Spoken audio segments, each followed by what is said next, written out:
buenos días, ¿cómo les va? Bienvenidos. Bueno, arrancamos la semana muy pero muy bien, con mucha información y un programa muy pero muy lindo y especial, porque estaremos hablando de uno de los síntomas más comunes que todos tenemos en algún momento de la vida y que muy pocas veces podemos diferenciar. Me refiero al vértigo y al mareo. ¿Cuántas veces en la vida vos dijiste estoy mareada y no pudiste identificar si eso efectivamente tenía que ver con un mareo o con un vértigo, que puede ser algo por ahí que está indicando una situación de mayor gravedad, que vale la pena consultar, que hay que averiguar de dónde viene? Si efectivamente todos los vértigos y todos los mareos están relacionados con el oído. Viste que siempre las abuelas te dicen, uy, estoy mareada, o tengo la sensación que me voy o que pierdo el equilibrio. ¿Esto tiene una relación siempre con el oído o puede tener que ver con una cuestión neurológica que obviamente necesita ser consultada? De eso vamos a estar hablando en el día de hoy. Ni que hablar de las cervicales, ni que hablar del estrés, ni que hablar de los disgustos, ni que hablar de las malas situaciones que uno obviamente también puede tener. ¿Cómo le va, Roberto? Buen día. Muy buenos días, Robert. Muy bien, por suerte. Bueno, contame, Robert, ¿Sí? Nuestros teléfonos. 4535-0705, 4535-0706 con el 011 para los que llaman desde el interior. Tenemos nuestro mail. médicos@tvpublica.com.ar Y nuestro Facebook. www.tvpublica.com.ar/Facebook Médicos. Bueno, recuerden que a través del Facebook ustedes pueden rever todos los programas que les hayan resultado de interés y poder compartirlos con otras personas. Como por ejemplo, si hoy tuviste vértigo y no pudiste mirar la tele y querés verlo a la tarde, bueno, tenés la oportunidad de hacerlo a través del Facebook, ¿eh? Esto es muy pero muy importante.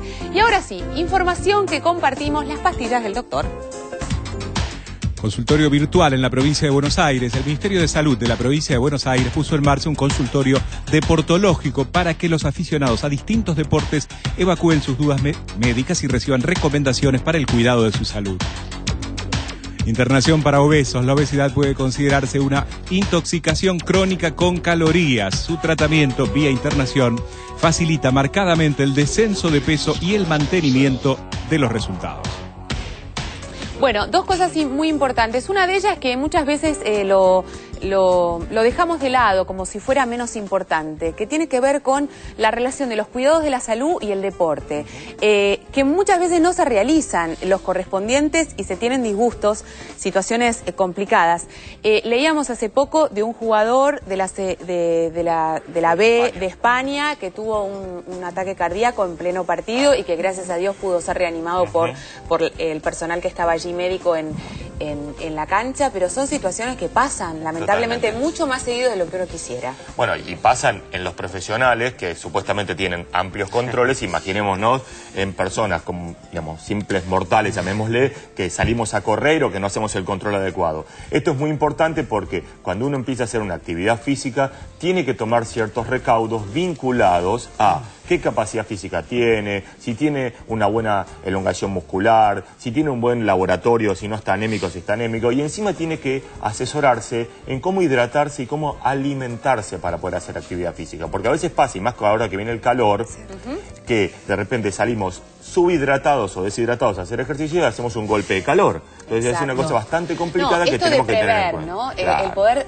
prever, que no es solamente, bueno, el médico me recomendó, que estamos todo el día nosotros diciendo, yo no como soy médica, promocionando el tema de la actividad física, pero siempre la actividad física con una previa consulta al médico y al clínico, ¿no? Ni que hablar si hay un sobrepeso o hay obesidad, ¿no? Donde pueden estar resentidas también las articulaciones y demás. Claro. Por eso es muy importante la consulta previa antes de empezar cualquier tipo de ejercicio. ¿Podemos estar intoxicados con calorías? ¿A qué se refería la información? O sea, no me quedó del todo claro. Este exceso de calorías que venimos viendo en los últimos años, ¿sí? Que explican en gran parte esta epidemia de sobrepeso y obesidad, ¿sí? La gran cantidad de calorías y el sedentarismo asociado, ¿sí? No quemamos lo que tenemos que quemar y consumimos muchísima cantidad de calorías. Después también una relación que siempre los nutricionistas nos lo recuerdan, no estar tan pendiente de las calorías, sino estar más pendiente de qué es lo que comemos, más allá de las calorías, porque por ahí las calorías no son tantas, pero justo la alimentación que estamos ingiriendo es pésima para nuestra salud, lo que hace un efecto rebote, no nos alimenta bien, en fin, nos da más hambre. La calidad, ¿no? No es consumir tanta cantidad de calorías, sino ver qué es lo que estoy consumiendo, qué calidad tiene, qué nutrientes buenos me van a aportar a mí para no estar, por ejemplo, anémico o para no tener algún déficit asociado. Bueno, hoy estamos hablando del vértigo de mareo y empezábamos el programa diciendo que en general uno tiende a relacionar esto siempre con problemas en nuestros oídos, como si efectivamente una infección o un trastorno en el oído puede repercutir en la sensación de que uno tiene o un vértigo o un mareo. Ni que hablar esta situación, ¿no? O sea, creo que en eso todos tenemos vértigo. Si miramos así un edificio para abajo, tenemos todos vértigo. Bueno, por eso vamos a empezar por este sector, ¿no? Y poder sacarnos las dudas de cuáles efectivamente son los signos que pueden estar relacionados con nuestros oídos. Fuimos a consultar a una otorrinolaringóloga, que es la doctora Carolina Binetti, y nos habla justamente de las causas y de la prevención de los vértigos y mareos que tienen relación con el oído. Los trastornos del equilibrio pueden ser diferentes en sus manifestaciones clínicas. Los pacientes pueden padecer mareo, desequilibrio o vértigo. Son distintas sensaciones. El mareo es la sensación de flotar, de caminar entre nubes, sentir que pisa mal o que tiene la cabeza embotada cuando mueve la cabeza, por ejemplo. El desequilibrio es la inseguridad al marchar, que no solo la siente el paciente, sino que también lo notan terceros, familiares y demás. Y el vértigo es la sensación de movimiento del ambiente o de la propia persona. En general es de carácter rotatorio, o sea, siente que gira todo. Y para tratar estas patologías se puede usar medicamentos. En pocos casos se pueden hacer tratamientos quirúrgicos y en muchos casos, además de la medicación, se utiliza la terapia de rehabilitación, en la cual los kinesiólogos están trabajando para dar estímulos sobre distintas superficies, junto con distintos movimientos de la cabeza para que se recupere la funcionalidad del oído y la integración de la información en el sistema nervioso. Bueno, de vértigo, casi en 70% de los casos va a estar originado por disfunciones en el oído interno. Por eso es muy importante que cuando una persona tiene vértigo consulte a un otorrinolaringólogo. Los casos restantes están generados por disfunciones en el sistema nervioso central, en la vía vestibular que integra la información. Los mareos pueden estar originados por muchas causas, pero algunas alteraciones vestibulares en su estadio final, o a veces cuando la lesión vestibular no es tan importante, o sea, no tan grande la lesión, eso puede hacer que la persona sienta mareo siempre y que nunca haya tenido vértigo, y que sin embargo eso sea una alteración en el oído. El desequilibrio es cuando se combina alguna alteración de estas del oído interno junto con alguna alteración en la sensibilidad de las grandes articulaciones, sea porque tiene una prótesis o porque tiene artrosis, o por ejemplo la capacidad de sentir con los pies donde se pisa, lo cual es muy característico de los diabéticos. Las patologías en las que se hace rehabilitación, lo que se busca es la cura del paciente. Muchas de estas patologías tienen cura, o sea, tiene un episodio, el paciente se curó y el paciente está de alta. Hay algunas patologías del oído que son enfermedades crónicas, que tienen periódicamente reagudizaciones con crisis vertiginosas. En general, esas se tratan con medicamentos. Cuando uno tiene una crisis vertiginosa, se pueden asociar tanto picos hipertensivos como una hipotensión severa. Esto ocurre porque el sistema, cuando hace una crisis vertiginosa, se desregula el sistema nervioso autónomo, pero aparte, por otro lado, porque lo que ocurre es que el paciente siente que se muere cuando tiene vértigo y no sabe lo que es. Entonces un día, por ejemplo, se levantó a la mañana y gira todo de golpe, el paciente siente que se va a morir y entonces tiene un pico hipertensivo. Entonces en ese momento van a la guardia y en general se piensa que por el pico hipertensivo tiene el vértigo, pero es al revés, por el vértigo tiene pico hipertensivo. Lo que no quiere decir que no haya que tratar la presión alta, por supuesto que hay que tratarla, es una emergencia. Cuando una persona tiene una crisis vertiginosa, nosotros le pedimos que trate de no estar de pie. Tampoco es que tiene que estar acostado, pero que se siente en el suelo, que se siente enseguida. El riesgo mayor de una crisis vertiginosa aguda es que el paciente cierre los ojos y de golpe se caiga al piso. La violencia de la caída es tan violenta como la sensación de vértigo, no se llegan a agarrar. Y entonces esta sensación violenta de caída puede traer fracturas, por ejemplo, fracturas de cadera, traumatismos de cráneo severos con pérdida de conocimiento e inclusive fracturas de cráneo.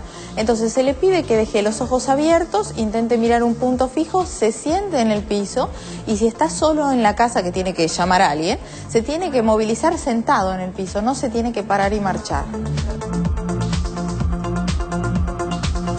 Bueno, clarísimo. Y nosotros veíamos imágenes que parecen graciosas, pero que en realidad responden a lo que le pasa a aquellas personas que padecen este problema. Coincidimos en que todos aquellos que tienen o un síndrome vertiginoso o mareos constantes son ambas situaciones muy pero muy desagradables. Me parece algo y rescatar algo muy interesante que decía la doctora. En general, la desesperación o la sensación es encontrar el equilibrio rápidamente. Esta búsqueda del equilibrio muchas veces hasta entorpece la naturaleza del cuerpo de poder encontrar ese equilibrio. Esta sensación de estar sentado en el piso, de aferrarse a la tierra y decir, bueno, esto es la tierra, por lo menos la identifico, acá estoy. Después, lo que me está pasando en la cabeza en algún momento pasará. Otra cosa también muy interesante a destacar es que esto tiene cura, esto tiene una solución. No se tiene que convivir con esta realidad toda la vida, porque es insostenible y genera muchísima angustia, mucha preocupación y esta sensación, digo, ¿tendré un tumor en la cabeza? ¿Por eso que me está pasando esto? Y es lo que decía, ¿no? Claro, obviamente, lo de la hipertensión relacionada, como el susto, tienen un pico hipertensivo por el susto que se provocó. Bueno, ¿qué es la ataxia aguda? No me pongan nombres raros. La ataxia aguda es algo que se ve generalmente en pediatría, que también incluye estos mareos y vértigo en chicos chiquitos, son menores de 3 años. Por eso les cuesta mucho referir estos síntomas. Pero uno, ¿cómo se da cuenta? Porque camina, como veíamos en el video, la persona que va caminando medio de costado y se cae, que parece exactamente con una intoxicación por alcohol, o aumenta la base de sustentación. ¿Qué quiere decir? Abre las piernas, ¿sí? Para no caerse. Entonces los padres rápidamente se dan cuenta y se consulta. La mayoría de las veces se da 2 a 3 semanas después de que tuvieron alguna enfermedad viral. Puede ser una varicela, puede ser una paperas, puede ser algún otro tipo de virus, tal vez alguna gastroenteritis, ¿sí? O ya casos más graves donde o hubo un traumatismo o hubo alguna lesión puntual en el cerebelo, ¿no? Está relacionado, por ejemplo, con el hecho de cerrar los ojos, porque, viste, cuando vos te mareás tenés como una cosa de cerrar los ojos. Digo, pues, es interesante, nunca había escuchado hablar de que los chiquitos podían tener esto, y lamentablemente es difícil poder ayudarlos o identificar esa situación. Pero en general lo bueno es que los padres se dan cuenta enseguida, porque son chicos que en general caminan bien y empiezan a caminar mal, ¿sí? Se empiezan a agarrar, no miden las distancias, entonces quieren agarrar algo o se pasan o quedan cortos y se golpean frecuentemente. Y pueden tener lo que vos decías, esto de los ojos, el movimiento rápido de los ojos que se llama nistagmus, que es el ojo se va y vuelve rápido, eso también se puede ver. Lo importante es que es un chico que necesita una internación y necesita como mínimo hacer una tomografía y algunos análisis, porque muchas veces puede ser por intoxicación, tal vez con medicamentos, como pueden ser los sedantes, las benzodiazepinas, ¿sí? Así que mucho cuidado y ni que hablar con los más grandes con el tema del alcohol. Pero es como para tener en cuenta de que puede haber, ante alteraciones sobre todo de la marcha, de que se caigan frecuentemente, hay que consultar. Bueno, hoy no estamos hablando de los mareos que son provocados por una situación de coma alcohólico, por ejemplo, de exceso de consumo de alcohol, sino estamos hablando de una patología que realmente excede algo que podamos provocarnos nosotros mismos, sino que tiene que ver con una situación orgánica que es muy pero muy compleja, que dificulta enormemente la calidad de vida del paciente. Así que vamos a ir detalle por detalle descubriendo por qué uno puede tener efectivamente vértigos y mareos. En un ratito, después de la pausa, tendrá el turno el doctor Berman y luego la licenciada Schwalb, que también cuando uno está mareado en la vida, también cuesta mucho seguir adelante. Así que no se lo pierdan. Están nuestros teléfonos abiertos, Roberto, como siempre. 4535-0705 o 4535-0706 con el 011 para quienes llaman desde el interior. Recuerden, nos pueden llamar, nosotros estamos respondiendo todas tus consultas en un minutito nada más, no te vayas. ¿Sabías que los mareos o el vértigo pueden ser causados por una perturbación en una zona particular del oído interno, el sistema vestibular? Esta es la parte del sistema de equilibrio que proporciona información al cerebro sobre los cambios en movimiento de la cabeza con respecto al de la gravedad. Johnny, come late.